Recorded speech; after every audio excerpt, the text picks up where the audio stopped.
What's going on, everybody? Thanks for tuning in today. Episode 2, Faith Basketball Health and Wellness podcast. And today I wanted to talk about Jeremy Lin's story. From high school until now. And Jeremy was born in California. He was of Taiwan descent. Raised in a Christian family, middle class in the Bay. He had 2 brothers, one older, one younger. One that played basketball as well too. He went to high school in Palo Alto, and in his senior year they were like 32-1, and they beat Mater Dei, one of the best high school teams in the country. And a lot of NBA players have gone to that school, and they came out on top in his final game in high school.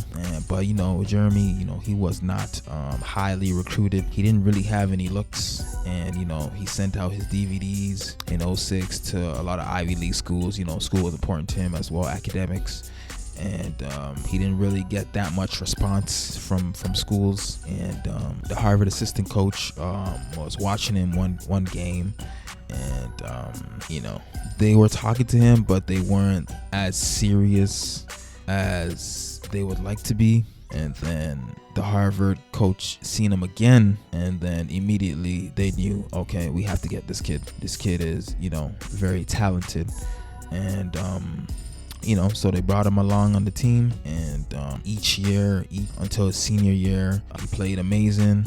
He was a finalist on the Bob Cousy Awards for the point guards. And even the UCLA was saying that they missed out on him, especially that he's a couple minutes from the campus, and they missed their opportunity on a kid that the coach said he would even start on a UCLA team. But even doing well in the NCAA, he still was undrafted.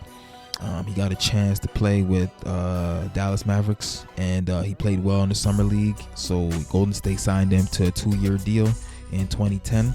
But he didn't play much. But at the same time, he stayed humbled. He stayed ready, continued to work on his game and work on his vision. So he was going in and out of the D League at the time, and he got waived by the Warriors. And the waive, you can say, was a blessing, because the Knicks picked him up in 2011 season, the lockout year. And he was still going in and out of the D League. And crazy enough, all 3 point guards were hurt: Baron Davis, Mike Bibby, and Mike D'Antoni gave him a shot to start. And that's where his life changed, and that's where Linsanity came in. For 9 straight games, he led the way. With a depleted team. Carmelo was hurt, Amari wasn't there, and he kind of just held his own. And he proved himself that he belonged in the league, and he stayed ready. Those few years in Warriors, he stayed ready.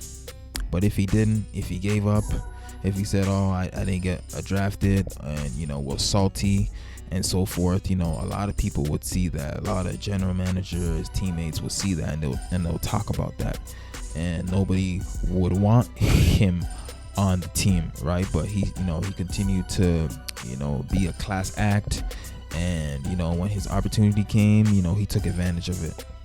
I personally know a player that was a draftee, and he didn't end up playing an NBA game because his ego and his attitude got in the way.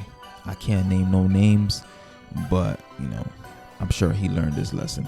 He said in the interview that he was scared, even just going in and out of the league, that he might just not make it. But he had a chaplain that prayed before he went on the court all the time. So that definitely helped him while he was with the Knicks.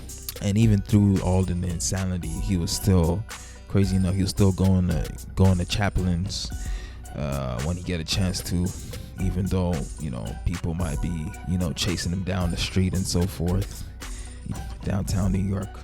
But he's the first player to average 22 and 9 assists in his first 5 starting games in the NBA. and he was basically an overnight star.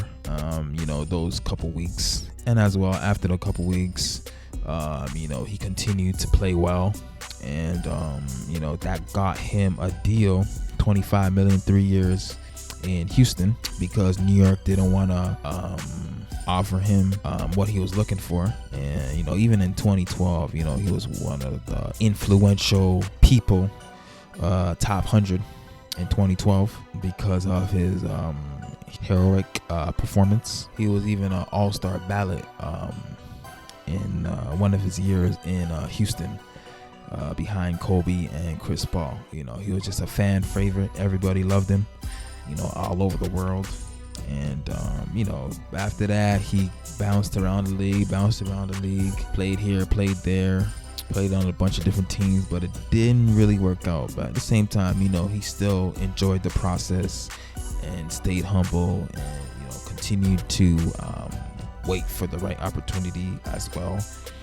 And he found himself in Toronto in 2019, and he always wanted a ring. He always wanted to be a champion. I mean, who doesn't? And his dreams did come true. He was a champion in 2019 with Kawhi and the crew, and he got his ring. And after that, he had to go to China because no team picked him up. And he came back in 2021. He's playing in the G League now. But at the same time, he never gave up. He never gave up hope, and that's what I appreciate about him so much, because he could have threw in the towel like some of these undrafted players do, and forego their dreams because it didn't go exactly how we wanted. And sometimes in life, it might not go exactly how we would want it, but sometimes life might take us in different direction, but that doesn't mean we can't get to the end goal. We can still get to the end goal, but sometimes it might take a little longer than what we would like it to be. So right now he is contemplating retiring, and putting down his jersey. He has a lot of endorsements and still has a lot of love from all around the world, from undrafted player until now. And there's some examples in the NBA right now, like Fred VanVleet as well. And it's just not even only basketball I'm talking about. This goes for anybody. As long as we stick with it, be positive, and have the right supporting cast around you. There's nothing that you cannot do. You know what I'm saying? So he wants to move on and be a minister and help the inner communities. And he has given back a bunch of money, over $1 million back to Harvard, as well as helping that community as well. All right, that's it for today's episode. Like, share, subscribe, all of that.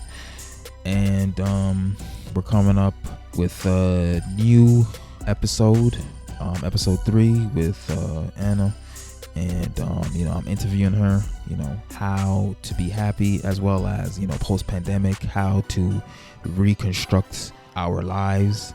And so stay tuned for that. It's gonna be coming out soon. And peace. But hey, remember, talk to God today. All right, peace.